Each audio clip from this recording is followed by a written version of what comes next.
Chers amis, bonjour. Tout au long de cette semaine, nous allons voir comment nous pouvons gérer le doute. Les doutes sont là, nous envahissent et il est important de savoir comment on peut le gérer.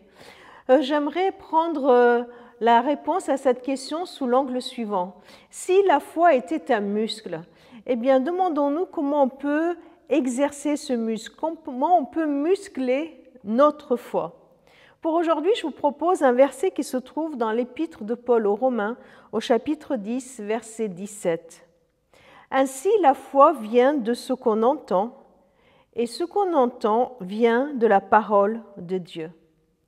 La foi vient de ce qu'on entend, non pas du dépassement de notre doute, non pas de ce qu'on a vu ou des preuves tangibles que nous pourrions avoir, non pas non plus de notre raisonnement, de notre réflexion bien nourrie. Non, la foi vient de ce qu'on entend, c'est-à-dire de ce qui nourrit notre intériorité, notre esprit.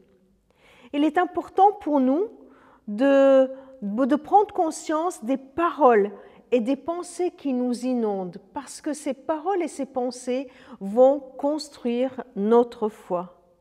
Alors, le verset nous dit que du coup, la réponse est de ce qu'on entend vient de la parole de Dieu. C'est la parole de Dieu que nous allons écouter qui va venir entretenir notre foi. La foi, ce muscle est travaillé, cette plante est arrosée par les paroles même de Jésus. Parfois, nous lisons les évangiles avec la conscience que ce sont des textes que nous connaissons, que nous avons déjà lus. Mais là, il est important de continuer la lecture de la parole, de continuer à nous inspirer, à nous enraciner dans les enseignements du Christ, parce que plus nous écouterons la parole de Dieu, plus nous musclerons notre foi.